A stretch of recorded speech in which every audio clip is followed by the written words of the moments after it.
Bonsoir dames et messieurs et bienvenue à cette session d'information sur la télévision de la famille. Au sommaire de ce journal, la toute première cuvée de 45 lauréats de l'Institut biblique Oliab de la région de Zabré présentée au corps de Christ. Encore une fois dames et messieurs, bonsoir et merci de nous suivre. L'Institut biblique Oliab de la région ecclésiastique de Zabré a organisé une cérémonie de remise de diplôme après 3 années de formation.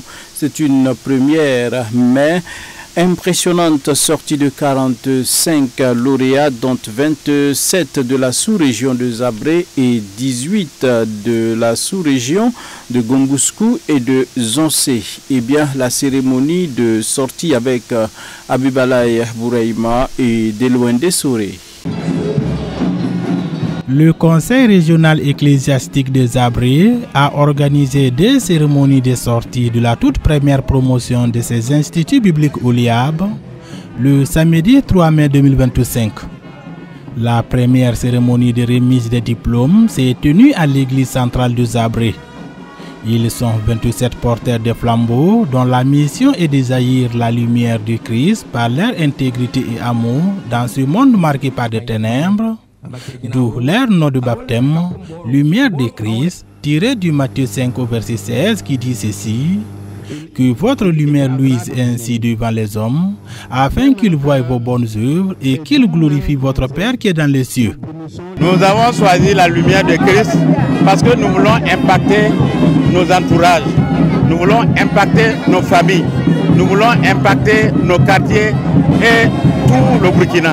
Parce que nous devions répandre la lumière dans le monde. Et après ces 3 années de formation, nous avons appris des modules vraiment qui nous ont permis comment il faut supporter la famille, comment il faut s'intégrer à l'église, des modules également qui nous ont permis, et avec des versets et comment je vais dire, des Bibles à l'appui, comment il faut dispenser la parole de Dieu, comment prendre soin de sa maison, de sa famille, de ses enfants et l'église entière. Vraiment, toutes ces 3 années que nous avons passées, moi particulièrement, ça m'a fait du bien. Et dans mon église, en tant que femme, je prends l'engagement d'aider les pasteurs et d'aider toutes les structures à l'église, surtout l'AEC.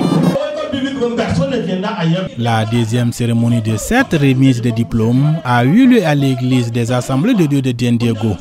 Là, ils sont 18 lauréats des 2 sous-régions de Zonse et de Gomsougou et ont pris pour nom de baptême les Timothées de Christ. Les directeurs des 2 instituts bibliques Oliab de la région de Zabré ont félicité les lauréats pour leur engagement et ont invité les fidèles de leur assemblée à s'inscrire pour la prochaine rentrée académique. De l'Institut biblique Oliab de Zabré. On est plus que satisfait parce que dans les églises, quand les élèves et les chrétiens n'ont pas la connaissance de la parole, on a des difficultés. Mais le fait que l'Oliab est là et que la plupart de ceux qui travaillent aux côtés des pasteurs ont de la connaissance de la parole de Dieu, alors ça a diminué les problèmes et ça a donné aussi un coup d'élan quant à l'évangélisation, quant à la vie de sainteté. La région de Zabré les accueille avec enthousiasme parce que d'abord le dimanche passé, alors tous les lauréats ont parcouru nos églises et ils ont montré aux pasteurs ce qu'ils ont appris. Ils étaient des orateurs dans les églises et ils vont être aux côtés des pasteurs, les aider dans toute tâche que les pasteurs auront besoin d'eux. 27 lauréats à Zabréville et 18 pour les 2 sous-régions ecclésiastiques de Gomsougou et de Zonse. Ces 45 laïcs formés vont beaucoup impacter positivement toute la région de Zabré. C'est déjà empathé, hein? Les gens sont sortis massivement. On a fait l'appel d'offres encore. D'ici en octobre, beaucoup vont s'inscrire encore. Par manque de connaissances, mon peuple périt. Nous aurons encouragé les églises qui sont autour de nous, que chaque église vraiment, y compris AEC, ZAD, DENA, toute structure, de les envoyer, nous allons les former pour qu'ils restent à côté des pasteurs pour nous aider à mieux servir Christ. Et tout ce que vous avez fait. Le directeur national des instituts bibliques OLIAB de l'Église des Assemblées de Dieu du Burkina Faso, orateur à ces deux cérémonies de sortie, a expliqué l'idée des instituts bibliques OLIAB. L'OLIAB est créé dans le but de répondre à son nom. Son nom c'est quoi? Aider les pasteurs à accomplir leurs tâches dans nos églises locales. C'est cette raison qui a amené les Assemblées de Dieu à ouvrir les centres OLIAB dans les régions, dans les sous-régions, dans les églises, pour former tous les chrétiens nés de nouveau, pour qu'ils puissent bien gérer leur foyer, alors connaître la parole de Dieu. Et en faisant ça, nous aurons moins de problèmes dans nos églises. Et ces actes aussi vont aider nos pasteurs dans leur mission. L'Institut biblique OLIAB de Zabré a ouvert ses portes en 2022. Après 3 années de formation, il équipe 45 personnes pour accompagner les pasteurs de leur église locale. Le directeur national des instituts bibliques OLIAB des Assemblées de Dieu du Burkina Faso a invité les responsables des structures dans des églises à s'inscrire et à suivre les formations dans des instituts bibliques OLIAB.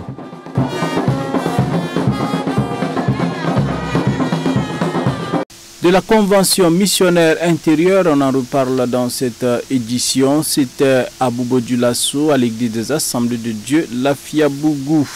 Eh bien, les deux orateurs, venus l'un de l'Angleterre et l'autre des États-Unis, ont entretenu le peuple de Dieu autour du thème principal et du sous-thème relatif à l'état des lieux des peuples non atteints dans le monde. Le directeur de la mission intérieure a en prime édifié les participants sur les modes et les stratégies de financement de la mission. Des moments intenses dont se sont délectés les missionnaires venus, nombreux pour prendre part à cette convention missionnaire intérieure première du genre. Et c'était en présence de notre reporter Tounda Sida Salam, Ouedraogo. Des moments effervescents de partage, de communion dans la flamme missionnaire. Les enseignements de cette convention des missionnaires intérieurs constituent des moments importants de ressourcement. Dr Marc Anthony, Dr Lily Fields et enfin le pasteur Moïse Oubda vont tour à tour éplucher les thèmes et sous-thèmes de cette édition, en l'occurrence comment atteindre les peuples non atteints, l'état des lieux des peuples non atteints dans le monde ou encore comment financer la mission, faire de vrais disciples de Jésus et appliquer le principe de la multiplication. Voilà en autre réponse à la première thématique. Il nous a appelés, il nous a sauvés, et il veut que nous soyons totalement consacrés à lui. Il veut que nous soyons consacrés à lui. Then he has also called us. Ainsi après, il nous a aussi appelés to make disciples à faire des disciples and multiply disciples. Et de multiplier ces disciples. So we are to model the life of a disciple. Et nous devons modéliser la vie de ces disciples. Be an example. Nous devons être des exemples, des modèles pour ces disciples. We are also making disciples. Et nous aussi, en faisant ces disciples, et aussi le ferons à leur tour. We are helping our disciples to make disciples. Et ces disciples à leur tour aussi vont faire des disciples. In that way we multiply disciples. Ainsi nous serons des disciples multipliés. That is how we will reach the unreached people. C'est comme ça nous allons atteindre les non atteints pour Christ. There are about 3.5 billion people in the world. Il y a plus de 3 milliards de personnes qui ne sont pas encore atteintes par l'évangile dans le monde. That have not been reached. Ils ne sont pas encore atteints. And we have to reach them. Et nous devons les atteindre. If we win 1 million souls every year, si nous gagnons 1 million d'âmes chaque année, it will take 3,500 years. Cela va nous prendre plus de 3000 ans pour pouvoir accomplir notre tâche. If we multiply, mais si nous multiplions, it will take less than 50 years. Cela va nous prendre moins de 50 ans pour que le monde soit atteint pour Christ. So we must multiply. Nous devons nous multiplier. Des moments de témoignages et de prières sporadiques sont également greffés aux enseignements. Pour les participants, ces enseignements auront été riches et les incitent à changer certains paradigmes pour être plus efficaces dans l'œuvre missionnaire. Même sans l'argent, on peut faire la mission et les moyens doivent vraiment nous trouver sur le terrain. Là, ça m'a beaucoup marqué. Voilà, nous, on croyait que bon, l'air peut venir nous aider. On avait beaucoup d'excuses et beaucoup de choses étaient arrêtées. Et grâce à cette convention, je pense que les choses vont mieux aller. Ça m'a beaucoup marqué, être membre d'une église, être un disciple de Jésus là. Ce sentiment, c'était vraiment profond et ça m'a beaucoup marqué. L'église peut être pleine, mais pas de disciples de Jésus. Là, moi, je vais chercher à vraiment rapprocher certaines personnes de moi, les former, les impacter pour qu'ils soient vraiment les vrais disciples de Jésus. Je viens de Centre-Nord. Maintenant, il ne faut pas que je vais utiliser ma culture Mouara, imposer sur les cultures Sénéfo et des Bolons. Parce que je travaille parmi les Bolons et les Sénéfo.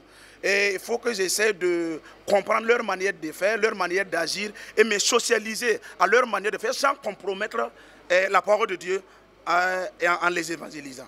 Ça me donne la force de pouvoir encore revoir mon ministère au niveau de l'Église et au niveau des jeunes de l'Église. De ma propre expérience, j'avais rencontré une mission Capro.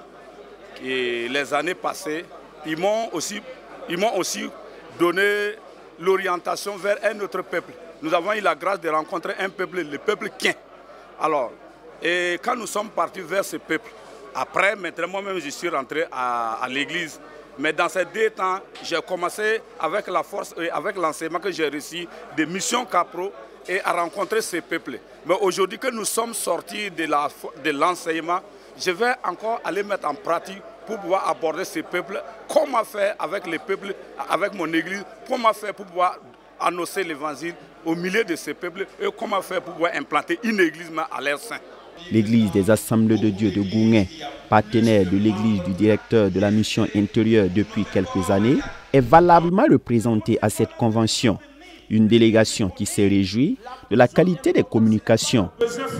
Je peux dire que depuis hier, ce que nous voyons est édifiant et nous amène à réfléchir, mais aussi nous encourage davantage à avancer dans ce que nous faisons déjà, nous donne encore plus de force pour que nous puissions avoir encore des idées nouvelles dans le cadre de soutien à la mission sur le plan d'une manière générale et de soutien à la mission intérieure de façon spécifique. Je suis vraiment impressionné. Je vois qu'il y a beaucoup d'émotions dans la salle.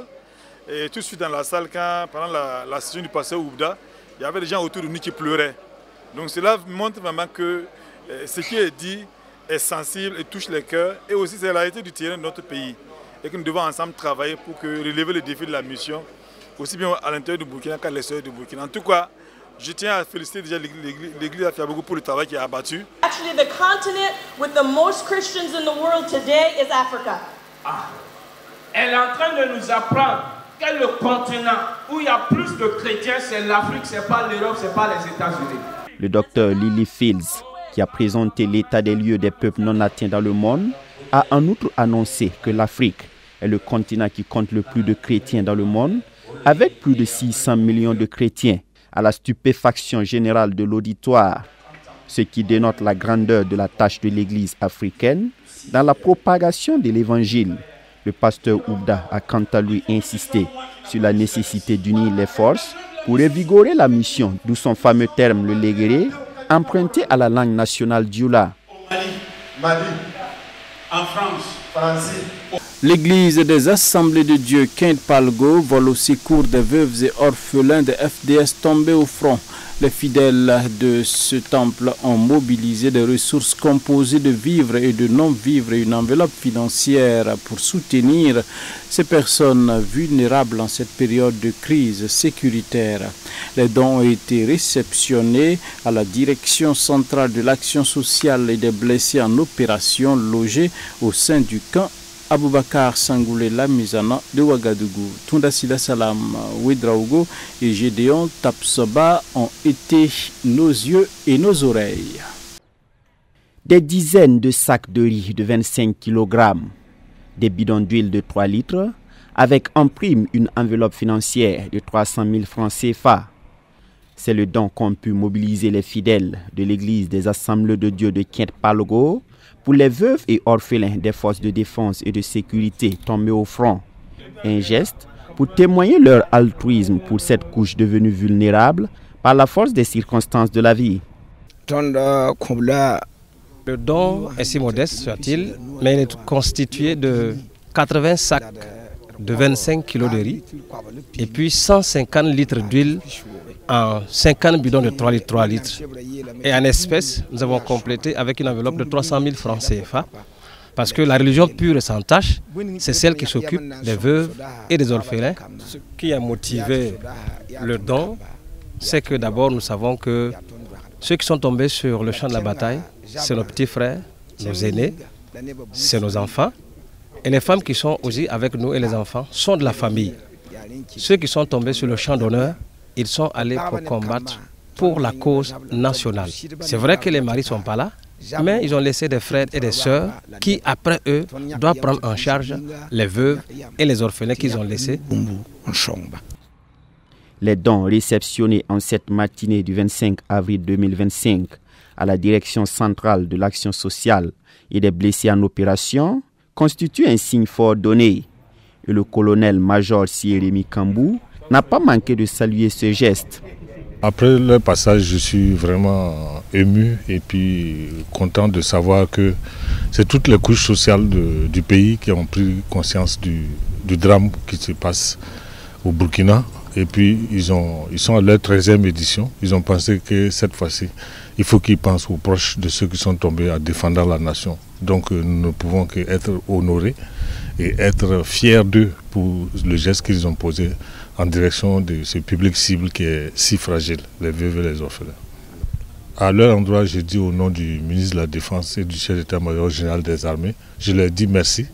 Je leur dis merci au nom du ministre et du chef d'état-major parce que quand les combattants savent que derrière eux, ils sont soutenus, ça les motive. Ça les motive, ils savent qu'ils ne sont pas seuls et quel que soit ce qui va se passer, les gens sont en prière et en matière de soutien logistique aussi, ils sont là derrière eux. Le pasteur principal de cette église a par ailleurs encouragé les FDS dans leur mission de reconquête de l'intégrité territoriale. À l'intention de ceux qui sont toujours sur le champ de bataille, nous encourageons et nous prions que Dieu les sécurise et les garde afin qu'ils reviennent à la maison sains et saufs. Mais toutefois, nous prions le grand Dieu afin que le Burkina Faso puisse retrouver sa stabilité, sa paix et que ce que nous vivons aujourd'hui puisse finir totalement afin que tous ceux qui sont sortis pour combattre pour le pays puissent regagner le bercail dans la joie et la santé totale. Cette initiative intervient en outre en marge de la 13e édition de la semaine d'enseignement et de prière de la dite église, un programme tenu du 1er au 6 avril dernier. La couture est un métier qui nourrit son homme et c'est peu de le dire, bien entendu, comme toute autre activité. Et pour valoriser davantage ce métier, Kiswen Sida Couture a organisé un concours de coupe couture. 5 lauréates parmi la vingtaine de candidates ont été primées au quartier Karpala de Ouagadougou. Le film, sous les images de Jonas Tondé. La voix, votre serviteur. Suivez. Une machine à coudre toute neuve, une attestation et une somme de 100 000 francs CFA, c'est ce que reçoit Eugénie Compaoré, la lauréate du concours organisé par Kiswen Sida Couture. Avec une dizaine d'années d'expérience, elle se démarque de la vingtaine de candidates par son savoir-faire en coupe-couture. C'est une satisfaction pour elle et son époux venus la soutenir. Vraiment, je suis vraiment contente et je rends grâce à Dieu. Voilà, je salue toute la mobilisation. En tout cas, avec cette machine, je pense encore avoir d'autres machines à sa mémoire. J'ai des sentiments de joie, voilà, pour en tout cas ce prix qu'elle vient en tout cas d'avoir. Je me dis que bon, pour une femme en tout cas, qui arrive en tout cas à prouver ce qu'elle en tout cas peut faire, on ne fait que en tout cas l'encourager. Voilà, vraiment la couture c'est sa passion. Je vis avec elle, je sens que vraiment elle s'y donne, vraiment et réellement elle se bat là-dedans et elle s'en sort. Vraiment c'est juste l'encourager toujours à aller de l'avant. La couture est une passion, un métier qui nourrit son homme quand on y met du sérieux. C'est un message que la promotrice veut faire véhiculer à travers ce concours. Malgré les difficultés, elle a su relever le défi de la première édition avec l'accompagnement de bonne volonté dans son conjoint. Concours kanga mamega nantara same tom kolora parabane ko mpogolo wa tom kolora burkina kanwa ya wusoro kitam te parabuso han kero rapora toma han kawayinga ha certi sirame tom kasoma ya nimbanla ya yela mamya kamyam nandir le concours kanga na yilen to warastaba ti kompugli ni ne parabni se hanna ge an kaboro na we ko panga pampe kondo e roro we ko panga organisation yi to la na winam songo de yinga tongo yime bala ya pipi mon sa yelam ti sagro pal ka tar sa konti yi ni bala teke lam tongo ndogo yime pierre dans wende. Ce que je peux ajouter, c'est de le féliciter, de l'encourager comme j'ai l'habitude de le faire. C'est mon épouse, elle a présenté son projet. Bon, je ne suis pas dans la couture, mais là où je suis, comme Dieu faisant bon, j'ai eu vraiment le peu pour le soutenir pour son événement. Je l'ai fait, pas de regret, on rend grâce à Dieu, on vous remercie. L'initiative est saluée par les intervenants au cours de la soirée. Comme tout autre métier, la couture est une belle activité qui mérite une attention particulière, nous confie l'un des parrains. Je suis revenu pour croiser sa nénée, Madame Bationo, qui est couturière aussi, mais étant donné qu'elle n'était pas au pays, j'ai vu la motivation, le fait d'abord qu'elle soit à sa première édition. J'ai dit, comme c'est ta grande sœur, tu as voulu approcher pour demander des conseils. Nous allons t'accompagner pour que la prochaine fois quand elle serait là, ça serait mieux encore. C'est vraiment le fait que quelqu'un pense à valoriser des métiers de main comme ça et penser aux autres, à ses petites sœurs. On sent la compassion en elle. Elle veut partager ce qu'elle a appris aussi à ses sœurs. Donc c'est une œuvre sociale et un partage d'expérience qu'elle veut faire qui mérite d'être encouragé. Notons que 22 personnes ont pris part à la première édition du concours Couture Kiswen Sida. 5 candidates ont été primées et en dehors de la première, les autres lauréates repartent chacune avec une attestation et une enveloppe. Rendez-vous est pris pour la prochaine édition. On s'arrête là pour ce soir, dames et messieurs. Merci de nous avoir suivis. Nous prenons rendez-vous demain pour d'autres actualités sur la télévision de la famille. En attendant, demeurez bénis, surtout en compagnie des programmes de la télévision de la famille. Bonsoir à tous ceux-là qui nous suivent depuis Zignaré. C'est au Burkina Faso. La grâce toute suffisante de Christ soit votre partage. Bonsoir.